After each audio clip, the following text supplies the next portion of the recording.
morning, or good afternoon, everyone, and welcome to the February 13th, 2025 Cuyahoga County Planning Commission meeting.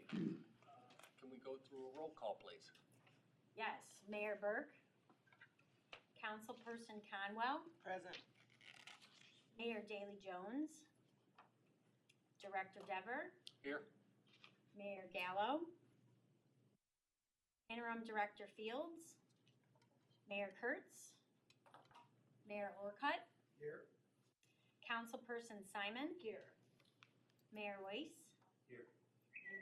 Mayor Wheelo. Here. You have a Okay. quorum. Thank you. Thank you very much. Second item of business on the agenda is the organizational meeting. So the board reappointment. Mary, Yes. we've had reappointments of various individuals on, or was it Yes. just one person yesterday on council's agenda, right? Right, so officially, we've got Mayor Gallo is reappointed, Mayor Orcutt, Mayor Bibb. If you remember, Director Wong left the city for another job, and so we needed to get another alternate through. And so Marka was approved at council on Tuesday, but we're pending official signed resolution with that, but she's actually out of town anyway today, so she is not here. And then Councilwoman Simon and Councilwoman Conwell have been reappointed, and their alternates are Joe Nani and Laura Black. Okay. There was just, previous alternates was a Mike the King. Michael King. Mike the King. Mike the King. He'd love that. Okay, next item on the agenda is the election of the board chair and vice chair. So that's before us. I don't know what Can I we make a motion? Is this the right time? Sure, I guess this is the appropriate time to make a motion in regards to potential appointments. Okay, so, board chair, I would nominate, second. Thank you. Who leads the meeting? You do any other? I do. Is there any other recommendations or motions for appointment to the position? Seeing none, I'm assuming we need to do these both separately, right? Yes. For the chair and vice chair? Yes. Okay, all right. Thank you, Councilwoman. I know we haven't voted on it yet. I want to note also that the mayor has joined us also. Thank you, Mayor. Sorry I'm late. That's okay. Thank you for the appointment, and I'd be honored to serve for another term in this position, so thank you. So with that being said, I'll make a motion to approve the recommendation for myself to be board chair. You made a motion? Yes. I can second that. All right. Any other comments, questions? Just want to know how long is your appointment? Every 2 years? I think it's a 2-year cycle. Is that right, Mary? We do. Leslie? We do the. I'm sorry. It's Every year. annually. Every year. Yeah. Annually. Okay. Annually. I think this will now be my, I think it's like seventh I know. year. You are not term limited, however. Okay. Good point. Yes. Okay, on the motion, all those in favor say aye. Aye. Those opposed? That motion carries. The next item is for vice chair. I'll make a motion to nominate Councilwoman Simon as a vice chair for the Planning Commission. Second? Second. Any other nominations? Hearing none, I will make a motion to appoint or elect Councilwoman Simon as the vice chair for the County Planning Commission. Second. All those in favor? Aye. Or- Aye. Those opposed? That motion carries. All right, that was a little disjointed. Can I say thank you? Yes. I do enjoy being on this board. I've been on it since the beginning, and I, believe in the mission and really love the work that we all do here, so. Appreciate it for both of you. Thank you. And Jennifer is filling in for Annette today, so if you have a question on who said what, then You got it. okay. Not my first rodeo. Yeah, I know. Write it I know. down. Thank you, Jennifer. Okay, the next item on the agenda is the board approved schedule for 2025. I make a motion for the approval of the 2025 meeting schedule for the Cuyahoga County Planning Commission. Second. Motion by Mayor Wheelo, seconded by Mayor Burke to approve the schedule for 2025. Any other further comments, questions? All those in favor say aye. Aye. Those opposed, that motion carries. And I would just add, thank you to Beth, and we've identified in the schedule with asterisks after the dates for those meetings that will also be solid waste policy committee meetings. That way, hopefully we can keep track of how long we need to keep you here on certain times. So hopefully that will help with your planning. Outstanding. All right, next item on the agenda, comments from the public. I'm not sure if anybody is here to speak on any. Did not see anyone sign in. Okay, there's nobody online either or anything? Okay. All right, seeing no comments, we'll move on. Item number 4, approval of the minutes from the December 12th, 2024 meeting. Hopefully they were in your packet and you had a chance to review them. Any comments or questions? I'll make a motion to approve the minutes. Second. Second by Mayor Burke. Anything further? Seeing none, all those in favor say aye. Aye. Those opposed, that motion carries. Next item, information only, presentations. Mary? Yes, thank you. So today, we don't have any resolution items that need your approval today. But as you remember, we are having another discussion on the bylaws. So we thought it would be a good time to provide some updates on some projects. And before I do that, I wanted to introduce Jalen Starks. He is our new intern from University of Cincinnati from the DAP program. He is working on Jim's team, and he has been diving right into all the work, and he's been a great addition to the team. So welcome. Thank you. Okay, the first item that we've got is the City of Euclid, single-family zoning, and Meg Cheney is going to present that information to you today.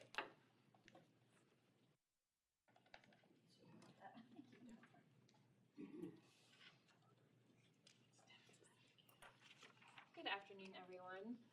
As Mary said, I am going to be talking about the single-family residential infill project that our office has been working on for the last several years. And I know many of you have heard about this project a couple times. So I'll be going into a little bit of background, but if I skim over any kind of information too quickly, just jump in there and feel free to ask questions.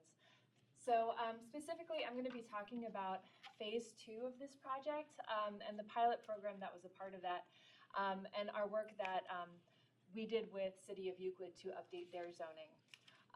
So the issue that we had identified along with many other players and entities in the region was resulting from the 2008 foreclosure crisis, the demolitions that occurred, and the resulting vacant properties that lingered in many communities.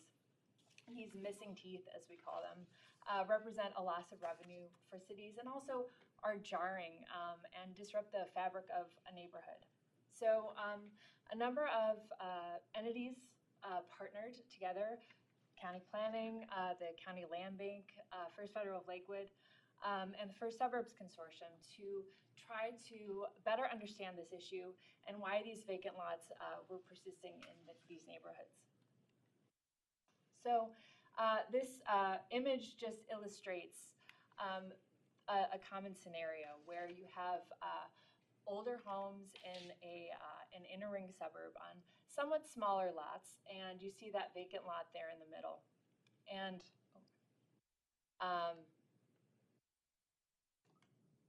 there we go. So you see the parcels that have the existing parcels have a certain depth, width, and area.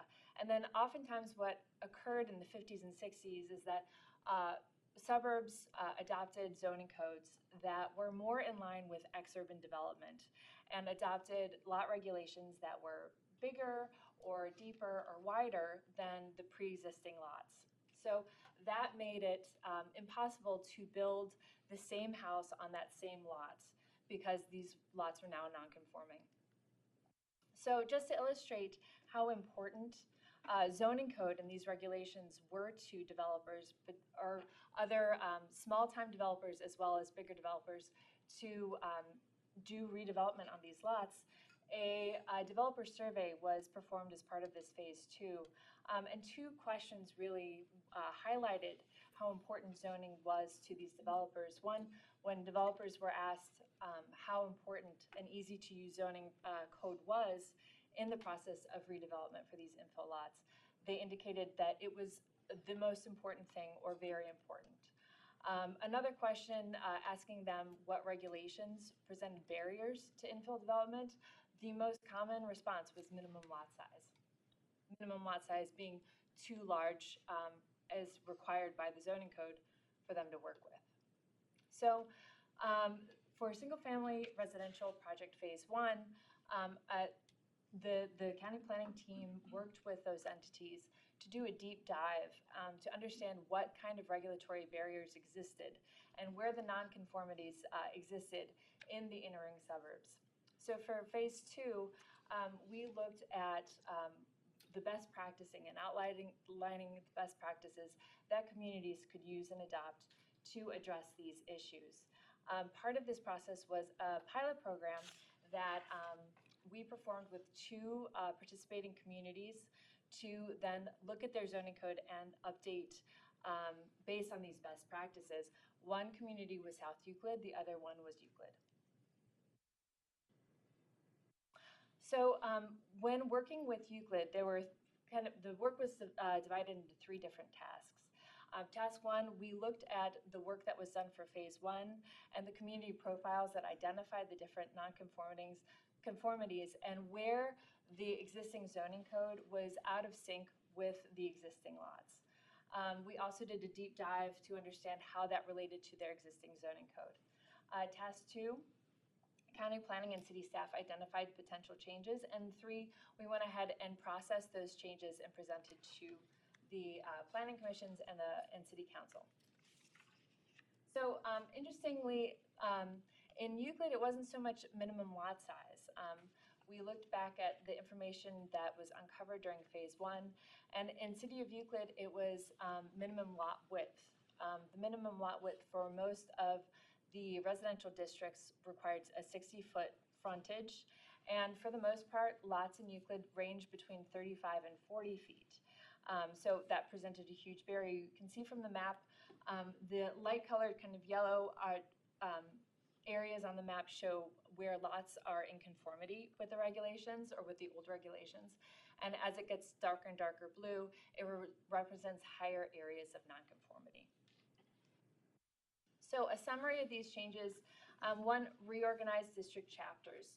So we moved lot standards and development standards in with permitted uses, so you could have what you were able to do right next to how you were able to do it. And that goes with that one comment and question from developers about making that zoning code more easy and more accessible. We updated and reorganized definitions to bring definitions in line with current ORC definitions.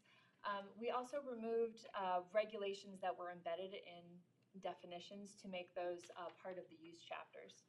We updated district names to be more in line with the expanded uses that we've included. And we expanded the number of permitted uses. A lot of times, single-family districts allow only that. We worked with City of Euclid to identify and expand the types of housing options that were allowed in those districts. We added cross-references where needed. A lot of times we were able to take away those cross-references because of the consolidation and reorganization of chapters, but we made sure to update those where needed. We also updated setback requirements. Euclid did have a good amount of nonconformity in terms of setback requirements. So we made those reflect the fabric of the street. So they were the average of adjacent properties. We also simplified rear setbacks to be, rather than a percentage of overall lot depth, it was just a straightforward numeric footage. And then that shows the dimensional standards that we updated for the U1 and U2 district. You can see there that lot area didn't change significantly, but we did expand those uses. And lot width, you see that that reduction in required lot width to be much more in line with existing lots.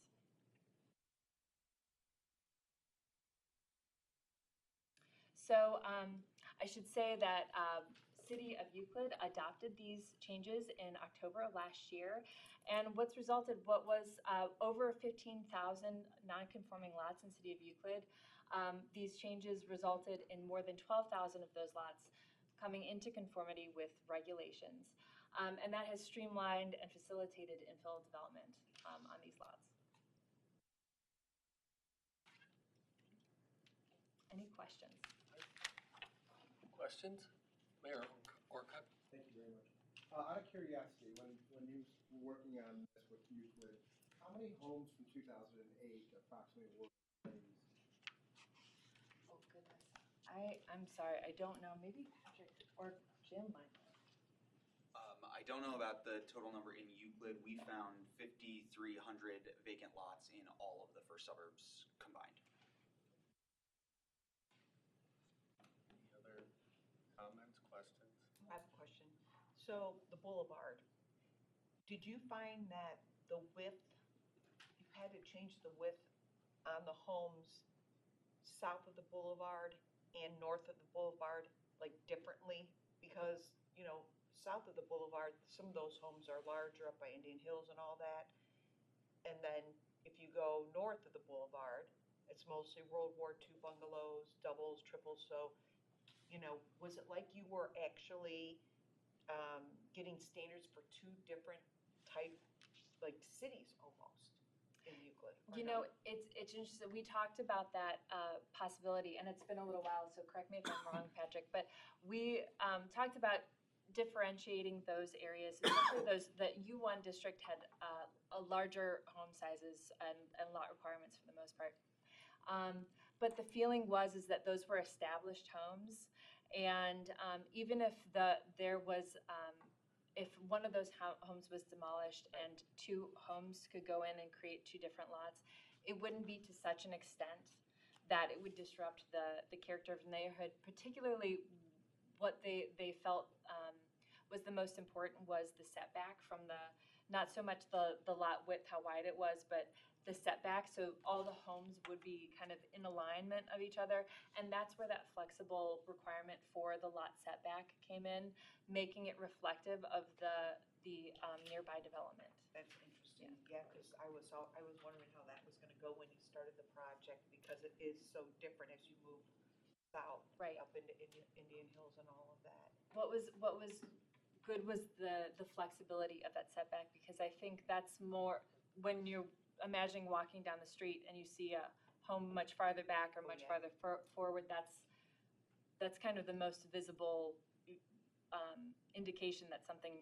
is not working or there's a disruption to the street fabric. I figured it was just people who, you know, were putting in the pools, and, you know, the in-ground pool, all that stuff back there.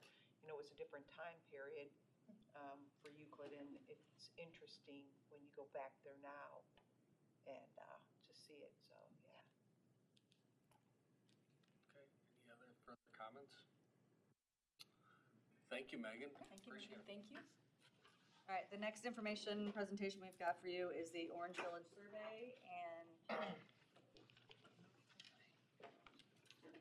hello. You have a clicker Yep, for this. okay.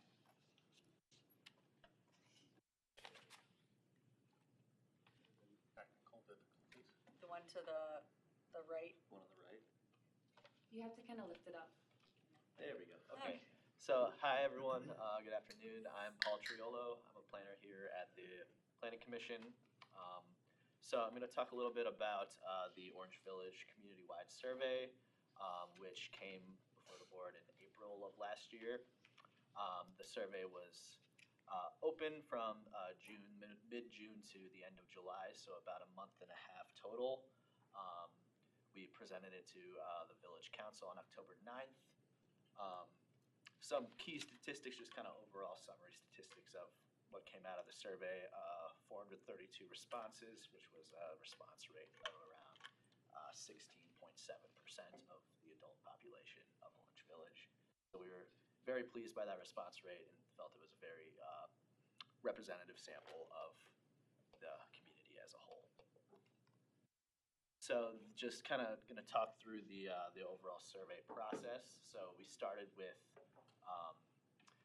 we met with the village team, which consisted of members of the administration, as well as different staff members of the village, as well as council representatives. And they had previously done two separate surveys, one in 2007 and one in 2014. So we kind of used those older surveys as a baseline, just so that we could kind of compare across years, in addition to asking anything new that came out. So that was the kind of the first phase of that. The second was designing different advertising materials and distributing the survey, getting it out to all the residents. So we designed postcards. Village staff went to different community meetings. They organized. They sent things out on social media and through their code red system, as well as through their e-news. And then once we had everything and the survey was closed, we had a final survey analytics and reports where we tabulated and analyzed all those survey responses, which I'm going to kind of highlight some of the key findings of that. So in total, there's 39 questions. We cut it down from previous surveys, which had about 60 or so. The village really wanted to see a streamlined survey, which asked fairly important questions to the village. And there's the balance between asking a ton of questions and getting a bunch of information versus enough questions there where people don't get bored and halfway through the survey and stop taking the survey. So we had to find that balance, and so this number seemed to work well for us. And we had a mix of different survey question types, as well as different topics, including quality of life. We asked about community values, different amenities and events that the village puts on, as well as how they communicate to the residents, as well as priorities for infrastructure and community improvement. So some of the key findings, I know this is a lot of information just on one slide, but the village saw residents rated their quality of life, amenities and events, and communication as services very highly, which was very nice to see. We asked the top reason why people liked living in Orange Village and why people might leave Orange Village, and that provided a lot of different insights. The top reason young people aged 18 to 44 would consider moving is to be able to walk and bike more places, while the top reason seniors would be considered moving is for a retirement-friendly community. For community priorities, sustainability kind of rose to the top of the options that the village put forward. And then for their different amenities, playgrounds and their paved trails are two of their most utilized amenities that they're very proud of, and residents were really proud of it and ranked them both high in terms of both the quality and the importance to the village overall. And then finally, for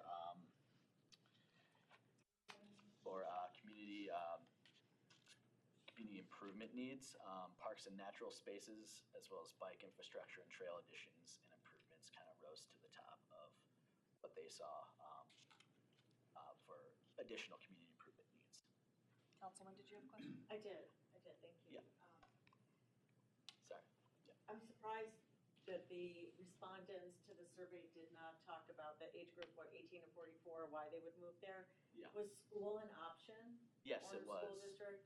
So, yeah, that's, I didn't put that in this highlight. Okay.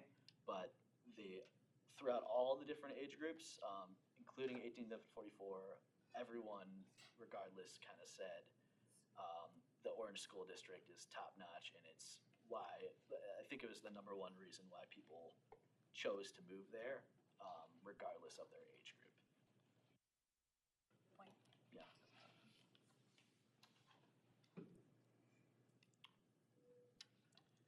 The village also was curious on a couple of other issues, one being a potential levy for new safety and service facilities, which they wanted to kind of gauge respondents' overall kind of feelings of before putting it on a ballot. And that was positive. This other question was the communication question, which I think is very interesting trend of how respondents prefer to receive their news from the village.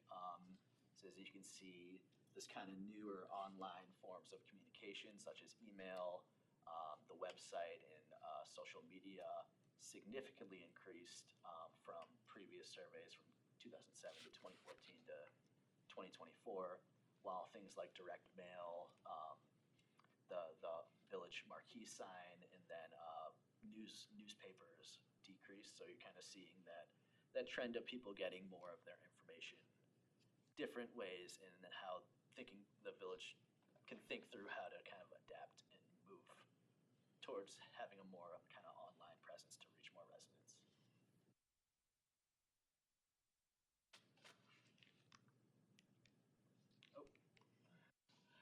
So finally, we also asked some kind of overall visioning questions about how Orange can develop and evolve in the coming years, what they would like to see maintained, what they would like to see improved upon, and what they would like to add. Again, kind of falling in line with some of those themes that I talked about earlier, of maintaining green space, and improving upon development standards, improving trails and sidewalks, and then adding different community and recreation amenities. Or kind of giving the village a nice blueprint of what things that their residents have emphasized and care about moving forward. So that's what I have. If I'll take any questions. Anybody have questions or comments? Well, this was Paul's first project that he led, so he did a really great job on this and really great coordination with the city. So it was a really good process. Thanks, Paul. Appreciate it. Thank you. Thank you, Paul. Okay, next is proposed bylaw amendments. Okay, so in your packet that was sent out last week and what you've got in front of you, thank you to Wesley for again painstakingly going through this, and Jennifer and others. We thought we had all the things covered on the last version, but as we cleared all the red lines and revisions that were made in that version, we found other areas that needed to get some updates. And so one section that we said, there were duties that were assigned to the chairperson, which really are not what the chairperson needs to do. And so we said, while we're cleaning this up, me as executive director and our team really does do the work that was somehow assigned to the chairperson. So we said, while we're doing it, we might as well clean it up for agendas and minutes and all of those things. So we took those away from the chairperson duties and put those into the executive director duties. And then some notes on public notices. There was a couple places where something said 10 days and one other place said 7 days, so we wanted to make sure we were consistent with that. And so really some of it was just formatting and making sure we had clear references to Ohio Revised Code or resolutions or legislation. So I think we are at the point where these are the final comments, and so I would just, entertain any comments or questions that you have on what is in there currently. And then we, once we get feedback and make additional changes or finalize it, we'd ask for a vote at the next board meeting. Any comments? Anybody, if you've had a chance? Councilwoman Simon? So just a question on the red line from December's meeting. Mhm. Is this different from that? So- Did you remove the red lines from last time and just added these new? Correct. Okay. Right, so based Okay. on the discussion from the last meeting that was approved with those Okay. edits, we cleared all those, Okay. and then these I are know the, you said that, but. that's I just okay, wanna yeah, be these are the sure. only current standing From December. revisions from December, Okay. correct.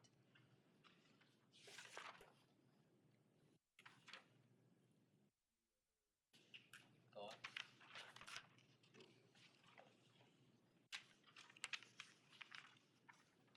So I will add, just once we get this cleaned up again, we'll make sure the page numbers are correct in the table of contents and everything lines up, but I didn't see a point doing that if we're gonna be modifying page numbers with these final edits.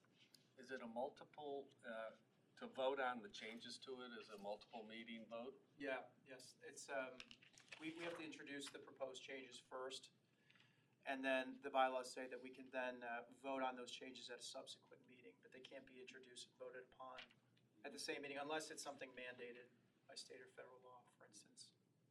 So that was the hope that we had it in December all cleared and we'd vote today, but we had some Yeah, additional and just to items. fill in a little bit, Yeah. after the December meeting, I went through and I noticed some things right off the rip that I unfortunately I missed. So I spoke with Mary and decided that rather than just ignoring them, let's just do it the right way, even if it takes a little bit longer. And so these represent the additional proposed revisions that we've identified. So question on 7.06, public meetings. So is that notice out? It was just titled strangely. I don't know Funny. why notice was there. I mean, it's in the body of this as it's pursuant to Ohio's open meeting law. Okay. And other places, in other sections, it references, I don't know why that was in the title, but that's historically been there, but I didn't think there was a need to include it in that section title.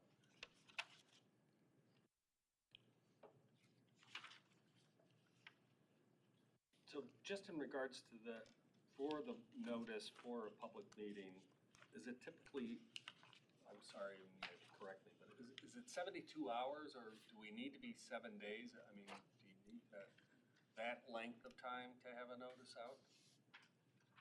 My understanding is it's been a week, although I can't say for sure if it's statutorily required. So I don't know if it's 72 or 7 is the minimum, but we've done 7 and I didn't see any. Okay. I'm not looking, advocating for it, I just. And then there is a note there in that 706 that if there's a special meeting, we have to provide 24 hours advance notice. So I think that would be if something changed from the original 7-day notice, if something changed in between that or prior to that. Okay. Just typically, just, to that point, we send out the packet a week in advance, and on that day, we send out the packet, the agenda is posted publicly, so that's typically the 7 days. Okay. All right, so the thought is that if there is no objections to any of this, that this document will come before us, and at our next meeting, we'll take a vote on that document. Correct, and I'm in the interim, if questions arise, I'm happy to answer them so that the members have time to review and digest. And just, to reiterate, the overall goal with these is not to create new powers or anything like that that the board doesn't already have. It's really to make sure that the rules are consistent with what revised code 713.22 requires and what the county code 206.12 requires. And so I think Mary and I may have stated a couple months ago, it's about just cutting the fat and making sure these are streamlined and consistent. I pretended to be a lawyer through a lot of this, but no, thank you, Wesley. You've been very helpful. And it's like we don't have to restate everything that's in an ordinance because what happens is if that changes, then we have to go back in and change our bylaws if we simply reference it. And what I will do is I will be adding hot links to these ORCs and legislations and regulations so that if someone's in the body of it, they can just click and go out to them. They'll also be added as an appendix to the document. Okay. If nothing else, I'll move on from this. Okay. Okay, sounds good. Let's move into the executive director's report. Thanks, Wes. Thank you. Thank you. So one of the things that we did add to the bylaws when you saw it on December, we talked about introducing a work plan, which is something that was not included in there, as well as what the 2025 budget, is, so that you have an awareness of that. Obviously, that's approved by council. So just a few things to cover today, and I know we do have a solid waste policy committee, so we'll make sure we give ample time for that meeting as well. So strategic imperatives and initiatives, this was something that we did at our initial retreat in 22, I think. It seems so long. It's 23, 22. I can't remember, but it was a while ago. The good news is we had another one. We had one in December, and it was really good. And we'll talk about the Community Planning Services Program, which is formerly known as the Planning Grant Program, where we are with budget and revenues from last year, and then a draft 2025 work plan to discuss with you and see if you've got any changes. So we did have a retreat in December. We went to the upstairs of AJ Rocco's. If anybody hasn't been there lately, they have completely remodeled and they are a little late on business. So it was nice that, we could go there for the afternoon and be upstairs and really have a, time to talk to each other, have a lot of flip charts. We had 100% participation. And we reviewed what we had already done, and we pulled out the flip charts from our original retreat and figured out what have we already accomplished, what do we still need to do, and what needs to be missing, what was missing, or what we should be prioritizing for this year. So we're really thinking of this as more internal pieces that we need to do and working on best practices so that the work that we do in communities is really reflecting best practices for results in your communities. And I think it's something where we've had a lot of input. I've asked the managers now to really take a look at, how do we winnow it down to make sure that it's something that we can accomplish. And we had people assigned, managers were assigned to different imperatives and then initiatives under each of those. We really want to make sure there's ownership there to keep advancing it and then measuring our success. Because I think we talked about it as managers and probably not as often as we needed to, but really relaying that message back to the whole team to know where we were and what we've accomplished and how we can really make sure we're holding ourselves accountable to doing that. So that's being finalized, and I'll make sure I share with that all of you as well going forward. And so the Community Planning Services Program, we felt like it was time to change the name because they're not truly grants. We're not giving people money, and we fielded a lot of questions on like, oh, I heard you have grants. Can you give me a grant for, XYZ project? And that's not how it works. And so we said it's time to really change it, and we're hitting the 10-year mark of this planning grant program. So we thought it was a good time to change the name, and you'll hear more about our 10 years in planning probably at our next meeting from Micah, who's leading an effort on that, which it's hard to believe. We've been in existence for many more years than that, but this program has been going around for 10 years. So we received 10 applications, 5 master plans, but in the instructions, we said that, only a max of 2 will be awarded. We have 1 multi-jurisdictional corridor study, a business district revitalization plan, 1 parks green space open space planning, an active transportation plan, and then an other community plan. So we received, I'm gonna go through it and Jim step in if I miss any, Bedford Heights, Cleveland Heights in partnership with East Cleveland, Fairview Park, Lakewood, Olmsted Township, Orange, Rocky River, Lakewood, and Valley View. And Maple Heights, sorry. That's good. The one I wrote the notes down must be sitting at my desk, not here. So obviously, these were all due last Friday. So we're just starting initial reviews, and we plan to announce by Friday, March 7th. So Jim Sonholter on our team is leading this effort. And as we say every year, we know we can't do everything that everybody wants us to do. So it's unlikely we'll be able to do all 10, especially because we can only do 2 master plans. But we're talking already internally, capacity-wise, and maybe what we do maybe a little different this year is how we assign teams and maybe not have as big of a team on each project, but maybe people come in and out of projects as needed. But, we did bring on 2 new staff last year, but we have a lot of work that we're doing outside of this work and still finishing work from last year. So we'll have to balance capacity with, the number of awards. But excited to see, a lot of interest in it. And Jim fielded a lot of phone calls beforehand to kind of understand what people are looking to apply for. So we will keep you posted on next steps. All right. Okay, and then just quickly on the budget. So for 2025, this is the second year of the biennial budget. Last year, if you remember, we had requested additional appropriations, which were issued in 2024 to cover salaries and benefits. That additional appropriation of $150,000 is not included in the 2025 budget. So we have already talked to OBM, and they said that's not included, and that is something, obviously, we needed it to cover those things last year. We're going to need it again this year to cover those, and then likely a little bit more, just given increase in salaries and benefits, and then our ongoing contract software and licenses. And we've also been really kicking down the road a new website. Since I came on, it's something that I really wanted us to do. We have a great amount of information on there. There is, a legacy of projects in there, and there's a lot of information, which doesn't always make it the easiest to navigate and find the information you need.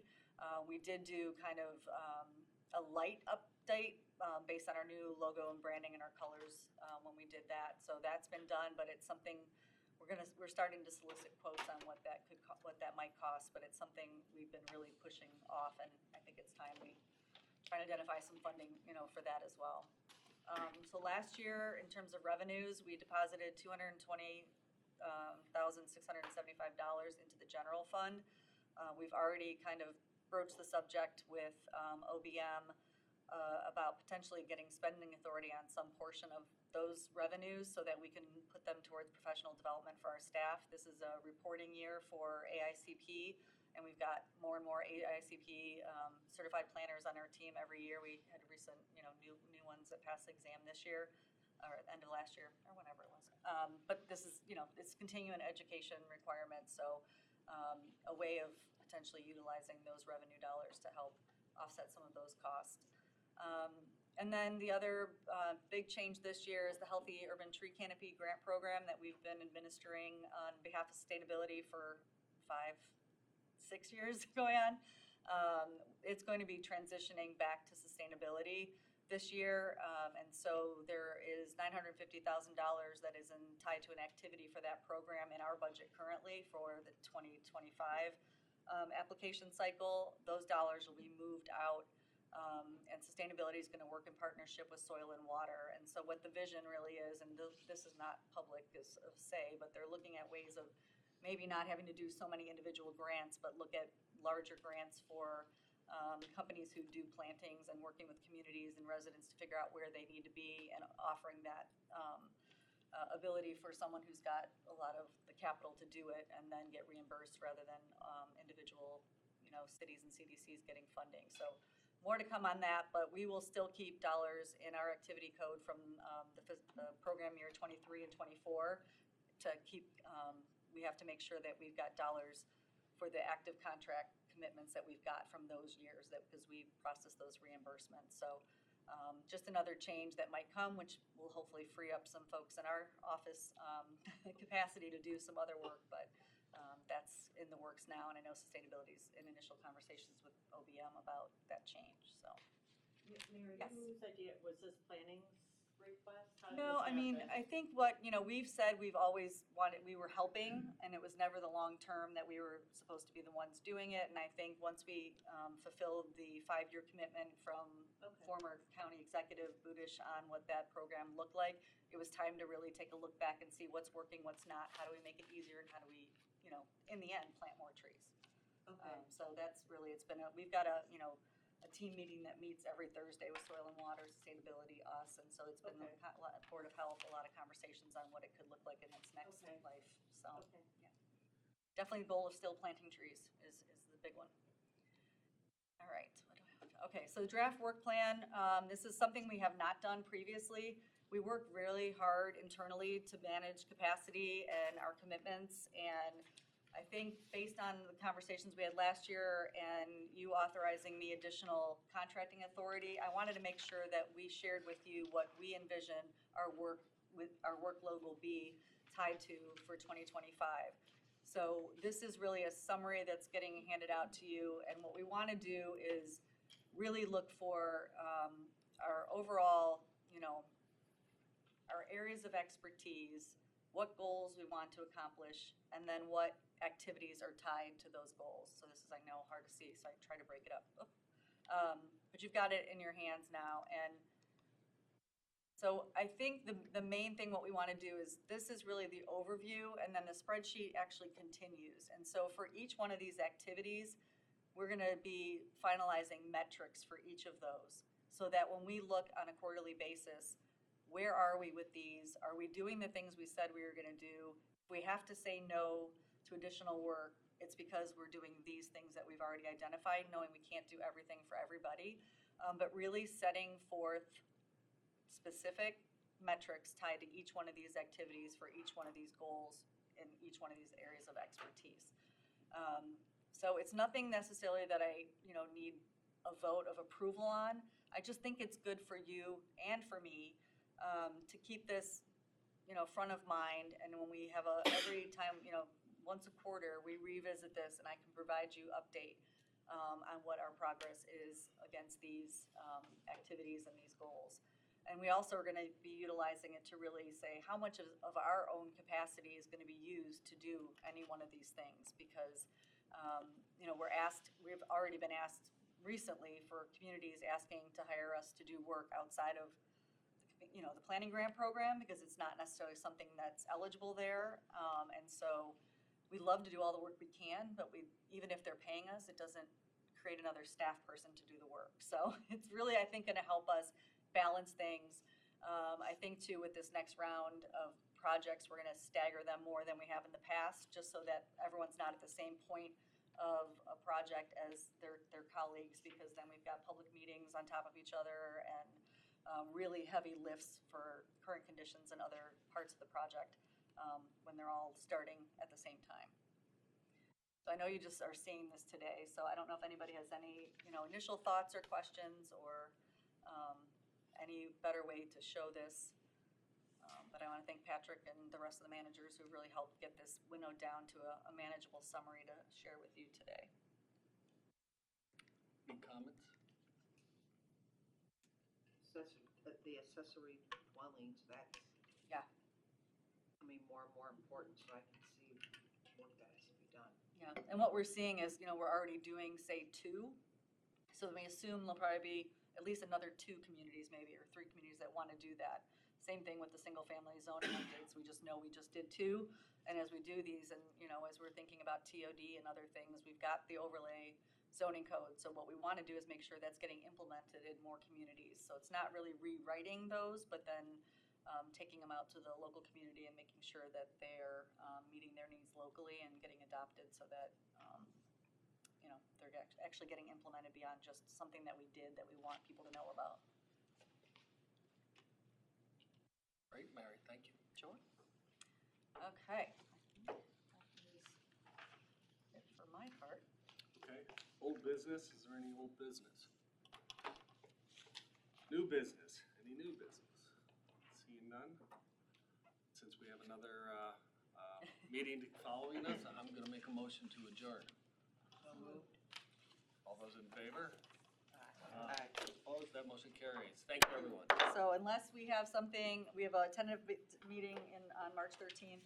If there's nothing pressing, then we'll wait and meet again in April. Thanks, everybody. Elizabeth, you can have my seat.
All the Cuyahoga County Solid Waste District Solid Waste Policy Committee to order on,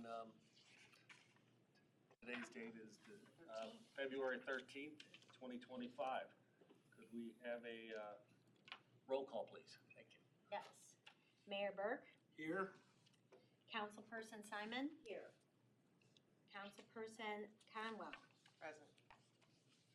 Mayor Daley Jones, Director Deborah, Here. Mayor Gallo. Here.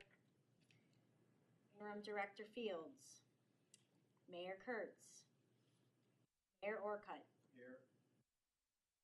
Mayor Weiss. Here. Mayor Wheelo. Here. And Tim Weber. Here. Outstanding, thank you. You have a quorum. Thank you. First item of business is the approval of the minutes of the December 12th, 2024 meeting. You've had an opportunity to review those online. You need a motion Please. to adopt, so moved. Second. All right, motion by Councilwoman Simon. Seconded by Mayor Gallo. Not yet. Something There new. might be a void. Any comments on that? No. All those in favor, say aye. Aye. Those opposed, that motion passes. Thanks, Okay. if I'd be running. All right, next item is district updates for 2026, through 2040, I'm sorry. Thank you. Beth? Thank you. Some of this information you have seen before, but we will be launching into a rather busy schedule. So wanted to remind all of you that we will be coming to visit you soon in preparation of plan ratification. Just wanted to kind of go through the plan ratification process again. We have put together our statutory update, which includes a 15-year planning period. Our plan must be inclusive of a funding mechanism and as well as a budget for expenditures and activities, which it is inclusive of. And once we have put that together, we did present it to the EPA. We did review with you that we had really minimal comments from the EPA through our non-binding advisory comments back in the fall, which was great. We did incorporate a couple of changes. And now we're kind of down to the last leg of ratification here. So actually today begins our public comment period.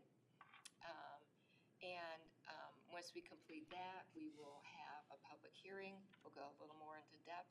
Then we will actually enter ratification in early May. And ratification of the plan necessitates us obtaining affirmative votes of the plan from 60% of the population of the district, inclusive of our largest political subdivision, which is the city of Cleveland. In the past, we have been very successful in obtaining in the 90s, in the 90 percentile of approval. This is our fifth plan update, so we hope to again meet at ratification approval in the 90 percentile. Just to review what activities we have in the plan for you, we did ask that we increase our grant funding amount for our communities. We're looking at increasing grants to communities by about $100,000 annually and revamping the type of activities we would like to fund. We're looking to get more programmatic changes funded so we can move that needle for diversion. We heard from your service directors that they wanted to keep our scrap tire roundup collection. They did ask if we could please budget for increases in litter collection, which we have put in this plan, as well as developing some multifamily and drop-off programs, which we have also put in this plan for your review and eventual approval. We did manage to put all that together and maintain for budget purposes, keeping our generation fee static throughout the planning period, which is it's a 15-year planning window. We will update our plan again in another 5 years. It's always a rolling 5. But we have managed through a 15-year planning window to maintain a $2 generation fee, so that will not be changing, which we were happy to be able to balance that. And we will also be able to maintain approximately a 6-month budget reserve in our fund balance for operating. So those are the things that when you receive a copy of the plan, you'll be able to look at for yourselves. What I passed out was a schedule. I figured I was going to ask all of you to please put this somewhere in your office. This outlines, as Mary had mentioned, we do need to meet and have a quorum at the April meeting. At that point, the district will have completed public comments. We will have completed our public hearing. And if there are any things brought to us during either one of those phases, public comment or public hearing, we will incorporate those into the plan. And when we come back in April, we will be asking you then to finalize or to approve what's the final version of the plan that we will then take out to all of the communities for evaluating for passing of hopefully an affirmative resolution in support of the plan. And then as of beginning of May 10th, is when the ratification clock begins ticking statutorily. We have 90 days to visit all 59 communities and ask for there to be legislative action passed within that 90-day comment period. And you can go for it a little, you go for it again there. One more. There we go. Thank you. And as you can see, the yellow indicates the period for ratification. So statutorily we have 90 days to ask all of you to pass an actual resolution, hopefully affirming the plan. And then in October, you can see the 2 green line items there is when we need the second quorum of the policy committee, at which point we present to you a spreadsheet that lists these are the communities that passed an affirmative resolution. These are those, hopefully there aren't any, that voted no. A no action is considered no in this. So for example, one of the things that we will be kind of juggling during this 90-day period is some of you do have summer breaks. So, yeah. So we've already tried to strategically look at when either myself or Jessica will be hopefully visiting you. Our presence is not needed. We are always happy to come visit you and address your councils if that is helpful, but we do not need to be present. But yes, in trying to encourage you to pass that before your breaks, or most certainly pass that before the August 10th deadline. Resolutions, cannot be counted beyond that August 10th deadline.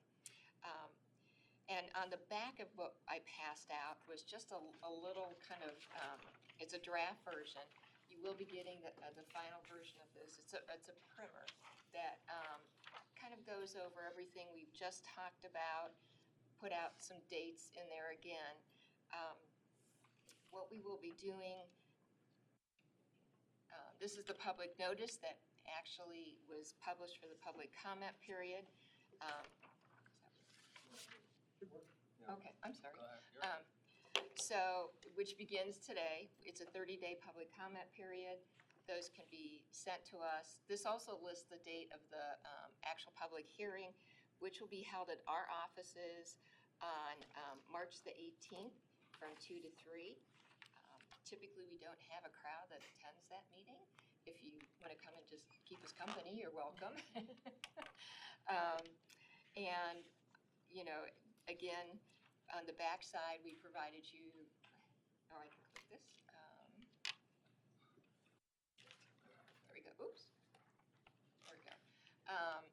Is the primer for really why do we have to update a plan? What is our timeline? The contents of our plan. What we will be doing as of the beginning of the ratification process is all of you in your communities will receive not only this one pager, but we are putting together an executive summary for you. Our current plan is almost 400 pages long. We find it riveting reading. But we will provide you a link to our website in the event that you would like to read that in depth. The way the plan is formatted, which is prescripted by the Ohio EPA, is there are 6 chapters in the beginning, which are little individual summaries of the different activities. For example, our projections for waste and diversion, our revenues, our expenditures, our programming, and then in the back is a very extensive section of tables showing all kinds of projections and whatnot for the entire 15-year planning period. So We encourage you please to review it. We will be mailing those out to your clerk of councils, along with copies that can be shared with everybody on council. And we will also be sending a sample resolution for your consideration of passage. So, and Any, want to entertain any comments? or yes, I was questions? just going to ask if there's, So, to be clear, Beth, so each city is gonna do it. Now, this commission will also ratify, won't they? correct, they will in, the yellow date, the second green date on here in October, we will bring to you a tally sheet showing basically verifying our ratification. So it'll show every community what action they took, the percentage that it adds up to, and then you as a policy committee certify, it's like certifying results. Certify that we have obtained ratification, at which point then we take your resolution in October, along with our tally sheet and the plan, package it up, send it back to the EPA, where they take one final look, they make sure you've certified what you said you certified, and then hopefully, albeit they have 90 days to review, sometimes they do it a bit quicker, we hope then by the beginning of 2026 to have our official plan, and we can begin implementing those activities that we put forth in the new document. Is there any value, I guess it's not a requirement for county council to pass a resolution. Okay, let's move on. Are you gonna approach the Cuyahoga County Mayors and Managers Association? Yes, I've been talking to Lisa, and we are trying to orchestrate, we figured maybe try and kill two activities at once. We're actually trying to orchestrate a tour of Waste Management's Oakwood Material Recovery Facility, as well as have a meeting to discuss this. So we thought, we're trying to orchestrate that in April, which would actually be a little ahead of the ratification process beginning, but we are working with Waste Management to try and find a time. We'd have to do multiple tours on that day, so we're trying to find a date when it's good for Lisa and your schedules and mayors and managers, as well as Waste Management. So yes, we thought we'd try and make it fun. Are there any other questions I can answer? Okay. And then we have just one last slide. Oops. Just wanted to share with you some things that we're going to be working on at the district. You know, this is usually a very busy spring, so a busy time for us. So we'll be out and about doing presentations and workshops. I would like to call out, we'll begin our second Saturday hours in March, and what that is, it's a seasonal time at the district when we open our offices for the public to bring in the things that we collect there. And that happens on the second Saturday, as the name indicates, from now through September. We've got a television collection coming up at the district. If you're interested or your constituents are interested in bringing a television, they just call the district. We schedule them a time so they don't have to wait in line, and they just bring it in.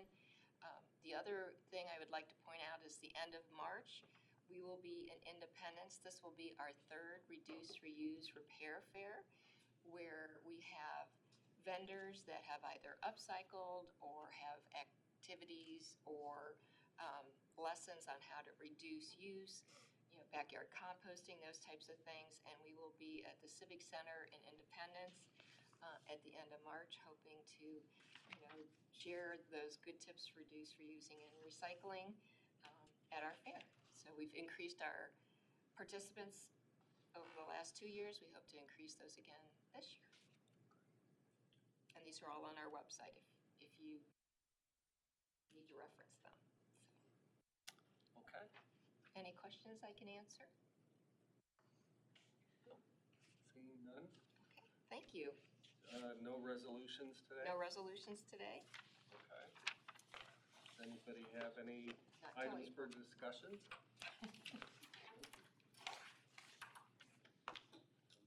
none, well, I will make a motion to adjourn today's meeting.